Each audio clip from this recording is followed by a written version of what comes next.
So many people across the world have ripped this show a new one over and over and over and over again for its slaughter of the depiction of the Scooby-Doo gang, if you can even call it that, because Scooby's not even involved this time around.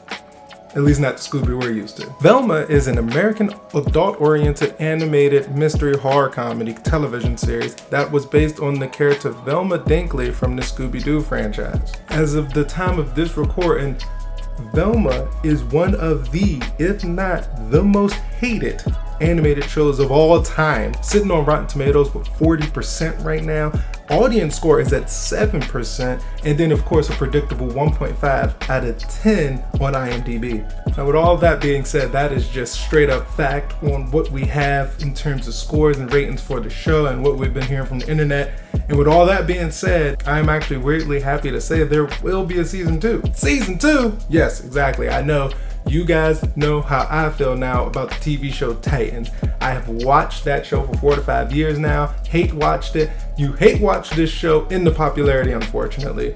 All the companies see are ratings. They do not care why you're watching as long as you're watching. Before the show came out, I had seen it and I was hopeful for something new, something edgy. That's kind of what we got. Of course, I'm not the only one who's come to that conclusion that this is a Mindy Kaling show with a Scooby-Doo universe layered on top. Of course, many worldwide have come to that, but even knowing that and hearing all the bad stuff about it, I still wanted to see what all the fuss was about myself, so I went ahead and checked out season 1, available on HBO Max. Plus, I love Scooby, so had to see how they did it. I mean, the whack job that Mindy and the writers did on this show was so phenomenal. I have to categorize it as a train wreck you can't look away from, or Family Guy's later seasons. So the show was released weekly, back in the old days, not all at once like Netflix style, but it was all released weekly, new episodes every week. And I remember I was probably 2 weeks after the finale aired. I still didn't watch it, but everybody on YouTube started making videos about it, and I watched them because I truly didn't care if I was spoiled on it or not, because I was hate watching this show.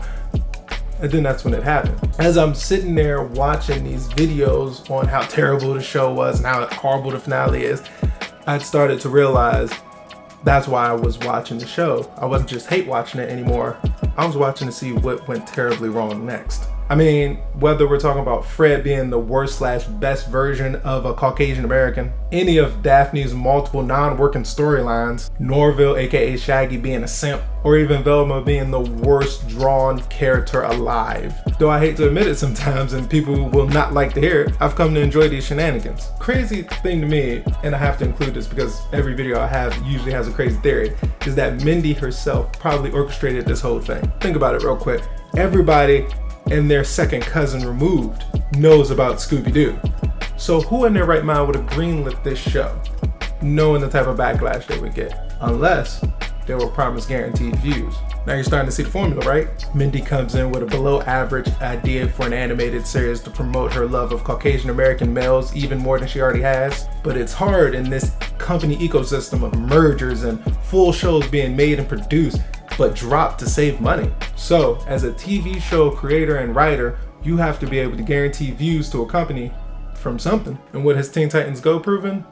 We hate when someone tries to ruin our childhood. And what has Facebook proven? That we love to hate, aka hate watch. Results, views. I mean, really think about it. Take away the Scooby-Doo universe from this show. This show would just be a subpar animated show, probably gets 5 out of 10 on IMDb, and people forget about it after 3 Scooby snacks. So what does Mindy do? She slaps a legacy IP on her half show and creates mass hate, which all companies like HBO Max only see as more views. And that, ladies and gents, leads us back to being happy about season 2 coming to fruition. To be honest, personally, I hate that this show's in the Scooby-Doo universe and under the Scooby-Doo IP, but I am a Mindy Kaling fan, and I'd be lying if I said I wasn't looking forward to season 2.